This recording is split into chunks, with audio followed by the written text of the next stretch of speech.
Sta commuovendo il Veneto il gesto del piccolo Achille, che a 9 anni ha mandato da Mira i suoi 5 euro in una lettera indirizzata al sindaco di Roccapietore come contributo per poter rivedere gli alberi sulle montagne.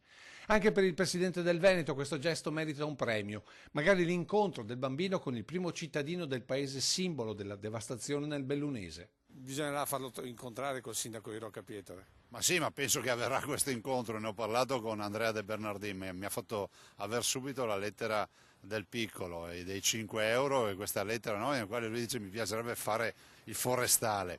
Beh, direi che è un bel segnale, no? Ma è un bel segnale anche di molti che versano, ci sono tanti bambini a dire il vero che mandano disegni, versano piccole cifre. Beh, Achille li rappresenta tutti, magari poi li metteremo tutti assieme a sti bimbi. Tanti piccoli Achille dunque, ma anche tanti adulti, famiglie, imprese e l'immagine di un Veneto che vuole sostenere concretamente con quello che ha la sua montagna. Grazie intanto a tutti per le prime donazioni. Pensate che i veneti hanno donato nel conto corrente della regione quasi 1 milione di euro, 8.500 versamenti più o meno, per una media di oltre 100 euro da versamento. Grazie a tutti, a chi ha versato 1 euro, a chi ne ha versati 10.000, grazie a tutti. Continuate a farlo, sosteneteci. Sostegno nella certezza garantita dalla Regione, dal suo governatore, che quanto versato finirà tutto in sostegno alle località colpite.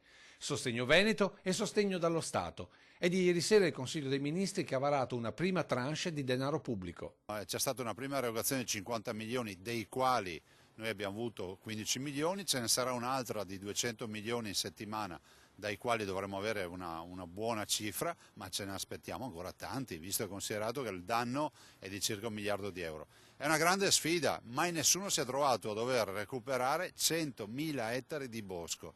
È un terremoto con le case in piedi. 100.000 ettari di bosco è una novità assoluta anche nel campo delle catastrofi e del recupero di questi danni.